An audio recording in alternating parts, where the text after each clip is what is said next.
हैं Avinash sir. Sir बहुत-बहुत स्वागत है आपका फाइनेंस ज्ञानी पर। हाँ, गुड मॉर्निंग।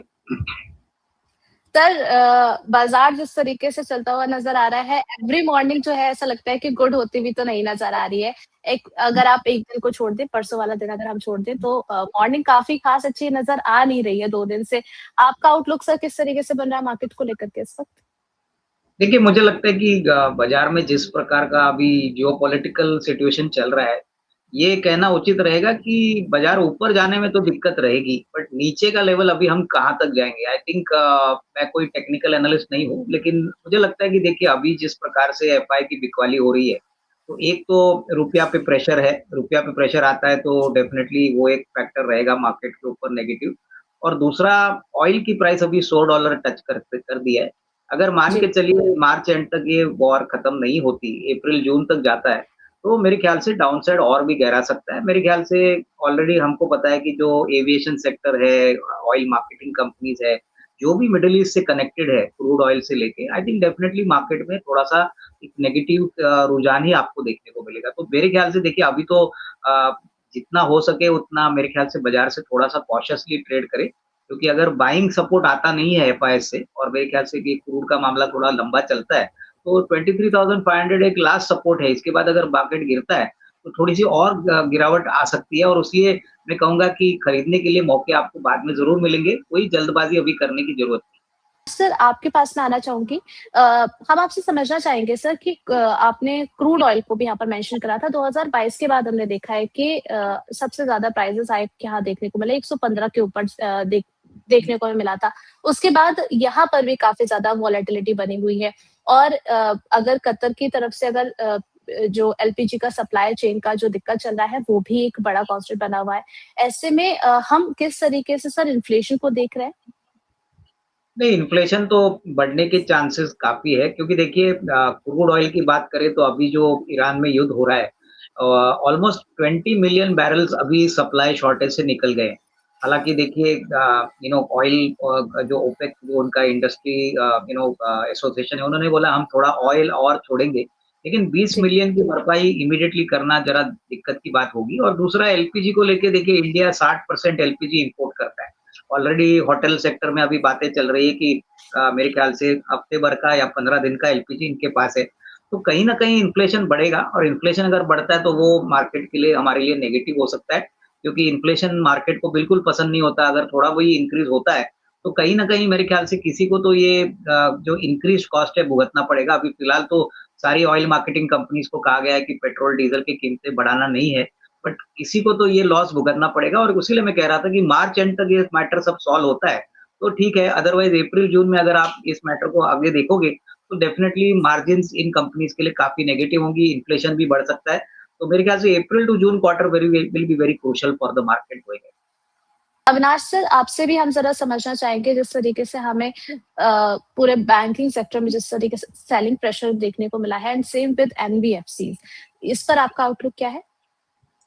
नहीं देखिए, मेरे ख्याल से शॉर्ट टर्म में तो नेगेटिव सरप्राइज़ इसलिए आया है क्योंकि ऐसा अनुमान माना जा रहा है कि कॉर्पोरेट्स में अगर प्रेशर आता है तो ऑब्वियसली उसका impact banking sector, NBFC sector पे आएगा। लेकिन एक बात मैं बता दूँ कि देखिए बैंकिंग एक ऐसा सेक्टर है जो एक इवेंचुअली एन्युटी बेस्ड वाला सेक्टर है। फाइनेंसेस तो बिज़नेसेस को ज़रूर लगेंगे, अच्छे टाइम में भी या खराब टाइम में भी। तो जो सरकारी बैंक्स है, मुझे लगता है कि देखिए एक लेवल तक जो पिटाई हो चुकी है, मेरे ख्याल से मुझे नहीं लगता है इससे और खराब पिटाई होगी। जैसे कि कैनरा बैंक है, बैंक ऑफ बड़ौदा है, उसके बाद बैंक ऑफ महाराष्ट्र है। देखिए ये सारे जो स्टॉक्स है, मेरे ख्याल से जैसे ही कोई ग्रीन शूट्स के सिग्नल मिलेंगे कि मैटर्स रिज़ॉल्व हो रहा है, तभी बाउंस बैक भी इक्वली शार्प होगा। तो मेरे ख्याल से बैंकिंग हर निवेशकों के पोर्टफोलियो में थोड़ा बहुत तो होना चाहिए क्योंकि कहीं न कहीं हमको लगता है कि रिकवरी जैसे ही आएगी, वो पहले बैंकिंग सेक्टर को पॉज़िटिवली इम्पैक्ट करेगी। आपसे ज़रा हम और समझना चाहेंगे कि एंथ्रोपिक के बारे में जब खबर निकल कर के आई थी, देन उसके बाद सभी का पेन पॉइंट जो था वो जो हेवी वेट स्टॉक्स थे उनको लेकर के ज़्यादा बढ़ गया था। विप्रो, इन्फोसिस अगर हम इन सब चीज़ों की बात करें, उस दौरान हमने बहुत सारी खबरें ये भी आते हुए देखी कि ले ऑफ भी हो रहे हैं। आपके अकॉर्डिंग ये हमें और कितना एस्केलेट होता हुआ दिख रहा है? नहीं, मेरे ख़्याल से देखिए आईटी सेक्टर में कम से कम 1-2 क्वार्टर तो मेरे ख़्याल से और पेन कंटिन्यू होगा क्योंकि सबसे बड़ा मुद्दा क्या है कि एआई से रिलेटेड इंडियन कंपनीज कैसे अडॉप्ट करती है। जैसे कि इन्फोसिस ने कहा है कि एंथ्रोपिक के साथ वो एक जॉइंट वेंचर करेंगे। तो जी। कहीं न कहीं शॉर्ट टर्म में मुझे लगता है जो यूएस से ऑर्डर आने वाली जो बात चल रही थी काफ़ी समय तक, वो अभी इमीडिएटली नहीं आएगी क्योंकि जब तक ये वॉर का सिचुएशन चलेगा, मेरे ख्याल से ऑर्डर विन्स कम से कम अप्रैल में जून तक तो आना ज़रा डिफ़िकल्ट लग रहा है। और मेरे ख्याल से कहीं न कहीं देखिए आर्टिफ़िशियल इंटेलिजेंस में शॉर्ट टर्म में तो पेन इनको भुगतना पड़ेगा, काफ़ी लोगों को इनको कटाई करनी पड़ेगी। बिज़नेस जितना ग्रो करना चाहिए उतना ग्रो नहीं हो रहा है। हालाँकि देखिए सारी कंपनीज़ कैश रिच है, इनके पास कम से कम साल डेढ़ साल का काम है, लेकिन ग्रोथ बिल्कुल नहीं है। तो उस पॉइंट ऑफ व्यू से मुझे लगता है कि जून क्वार्टर के बाद ही एक शायद अगर इम्प्रूवमेंट होता है तो आपको नंबर्स में देखने को मिलेगा। तब तक मेरे ख्याल से ये सारे शेयर्स एक छोटे रेंज में ही चलेंगे और ज़्यादातर नेगेटिव बायस से ही ट्रेड करेंगे। चलिए, तो हमने मेटल्स को भी देखा था कि वॉर सिचुएशन में अच्छा खासा यहाँ पर लग रहा था कि स्पाइक बहुत ज़्यादा आएगा, लेकिन उस अकॉर्डिंग ना हमें कमोडिटीज़ में उस तरीके से स्पाइक अप होता हुआ नज़र आया। अगर हम छोड़ दें सिर्फ़ और सिर्फ़ क्रूड को, आपका आउटलुक मेटल्स पर कैसा है? नहीं, मुझे लगता है कि देखिए मेटल्स पे अभी तो फिलहाल व्यू जो है वो पॉज़िटिव ही है। मुझे नहीं लगता है कोई बड़ी दिक्कत होगी, लेकिन हाँ, क्लियरली अगर क्रूड के बाद अगर ग्लोबल सप्लाई लॉजिस्टिक इफ़ेक्ट होता है, तो कहीं न कहीं मेटल के प्राइसेज़ दबाव में आ सकते हैं। मेरे ख़्याल से देखिए अगर आप टाटा स्टील, हिंडाल्को, वेदांता की बात करें या हिंदुस्तान ज़िंक की बात करें, तो मुझे लगता है कि ये सारे एस्टेब्लिश्ड प्लेयर्स हैं। प्रेशियस मेटल में हमको लगता है कि शायद अभी इमीडिएटली आपको रैली देखने को नहीं मिली, लेकिन डेफिनिटली प्रेशियस मेटल्स एक अच्छा स्पेस होगा, जैसे गोल्ड है, सिल्वर है, उसके बाद ज़िंक है। बट फेरस मेटल में जैसे कि टाटा स्टील और हिंडाल्को है, यहाँ पे मेरे ख्याल से मार्च का क्वार्टर होने दीजिए, उसके बाद एक असेसमेंट मैनेजमेंट से मिलेगा, इनकी कमेंट्री आएगी और उसके बाद हमको पता चलेगा कि ग्लोबल हेडविंड्स कितना उनको इम्पैक्ट कर रहा है। बट डोमेस्टिक डिमांड तो अच्छा बढ़ रहा है, तो मेरे ख्याल से मार्च के क्वार्टर के बाद ही एक असेसमेंट हम ले सकते हैं, बट तब तक व्यू पॉजिटिव रहेगा। सर, आपसे भी समझना चाहेंगे आईडीएफसी फर्स्ट बैंक की खबर के बाद आप किस तरीके से देख रहे हैं इसे एंड आईडीएफसी बैंक आपको कैसा लगता है एंड लॉन्ग टर्म स्टोरी के लिए आईडीएफसी पर आपका क्या नज़रिया है?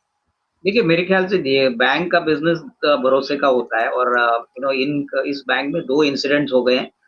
जो लेटेस्ट इवेंट हो गया है वो 117 करोड़ का फ्रॉड है। तो देखिए जी। डेफ़िनेटली ऐसा होने के बाद जो इन्वेस्टर्स हैं, जो कस्टमर्स हैं, थोड़ा-सा तो इनका विश्वास तो हिलेगा। मेरे ख्याल से चौथी तिमाही इम्पोर्टेंट रहेगी क्योंकि जो भी प्रोविज़निंग करनी है, वो आपको चौथे तिमाही में ये फ्रॉड और ये जो पहले का मामला है चंडीगढ़ ब्रांच में जो हुआ था, उसका प्रोविज़निंग होगा। उसके बाद हमको देखना पड़ेगा कि ऐसे इवेंट्स बाद में वापस ना हो क्योंकि देखिए ये दूसरा इवेंट टोटली अनएक्सपेक्टेड था, तो उसलिए जी। शेयर आज चल नहीं रहा है। प्लस मुझे लगता है कि कहीं न कहीं अप्रैल के बाद अगर hopefully business back to normal होता है, इसमें कोई नेगेटिव सरप्राइज़ेज़ नहीं आते, तो डेफिनिटली लॉन्ग टर्म ट्रैजेक्टरी तो अच्छी है क्योंकि देखिए इस बैंक का कासा 50% है, नेट इंटरेस्ट मार्जिन करीबन 4% है, तो बैंक अच्छी तरह से वेल मैनेज्ड है। ओनली थिंग क्या है कि मार्केट नहीं चाहेगा कि ऐसा कोई नेगेटिव सरप्राइज़ ना आए। तो जिनके पास है वो होल्ड करें बट खरीदारी के लिए मुझे लगता है कि आप चौथी तिमाही के रिजल्ट्स के लिए वेट करें, क्योंकि इसमें काफ़ी बड़ा लॉस आने की पॉसिबिलिटी रहेगी क्योंकि ये प्रोविज़निंग चौथे क्वार्टर में किया जाएगा। विनाश सर, आपसे ही ज़रा हम रिलायंस पर भी नज़रिया लेना चाहेंगे। कल एक खबर आई थी कि डोनाल्ड ट्रम्प ने बोला था $300 बिलियन की जो है वो डील रिलायंस के साथ होने वाली है। आउटलुक रिलायंस पर आपका कैसा है? नहीं देखिए, मुझे लगता है कि रिलायंस को एक छोटा पॉज़िटिव सरप्राइज़ यहाँ से मिला है कि वो अभी फ़िलहाल तो रशिया से क्रूड मँगा रहे हैं, क्योंकि वहाँ से ऑलरेडी 1 महीने की खिड़की ट्रम्प साहब ने इनको दी है। बट मेरे ख्याल जी। से देखिए ऑयल एंड गैस का धंधा ऐसा है कि जहाँ पे रिलायंस सबसे एफ़िशिएंट रिफ़ाइनरी ऑपरेट करता है, तो इनकी ग्रॉस रिफ़ाइनिंग मार्जिन में मुझे नहीं लगता कोई बड़ी दिक्कत जनवरी टू मार्च के क्वार्टर में आने की उम्मीद है। हाँ, लेकिन अगर क्रूड 120, 125, $30 तक हो जाता है, तो फिर दिक्कतें बढ़ेंगी और रिलायंस के लिए मेरे ख्याल से इस बार जो एजीएम होगा इनके रिजल्ट्स के बाद, वहाँ पे लोग उम्मीद रख रहे हैं कि शायद रिटेल बिज़नेस या जियो का बिज़नेस वो डिमर्ज हो, कहीं न कहीं कुछ कमेंट्री मैनेजमेंट कहे। तो मेरे ख्याल से ये 2 वैल्यू ट्रिगर जब सामने आएँगे, तभी मेरे ख्याल से शेयर में थोड़ा पॉज़िटिव अपवर्ड ट्रैजेक्टरी आपको देखने को मिलेगा। अभी जिनको खरीदना है, उनको कम से कम साल, डेढ़ साल का नज़रिया लेके ही यहाँ पे निवेश करना है क्योंकि लॉन्ग टर्म तो अच्छा है, लेकिन शॉर्ट टर्म में कोई बड़ा ट्रिगर एटलीस्ट नियर टर्म में दिख नहीं रहा है। ओके, तो थोड़ा-सा अगर आप रिलायंस की तरफ अपना नज़रिया रखते हैं, तो आपको अब तो अपना टाइम फ्रेम जो है, उसको भी थोड़ा-सा स्ट्रेच करने की ज़रूरत है। अविनाश सर, आपसे भी हम ज़रा समझना चाहेंगे कि बजट के बाद में तो चलिए डिफेंस के स्टॉक्स ने थोड़ा-सा लोगों को परेशान भी किया था। अभी वॉर सिचुएशन में जो है, एक अच्छा हमने अपसाइड आते हुए देखा था।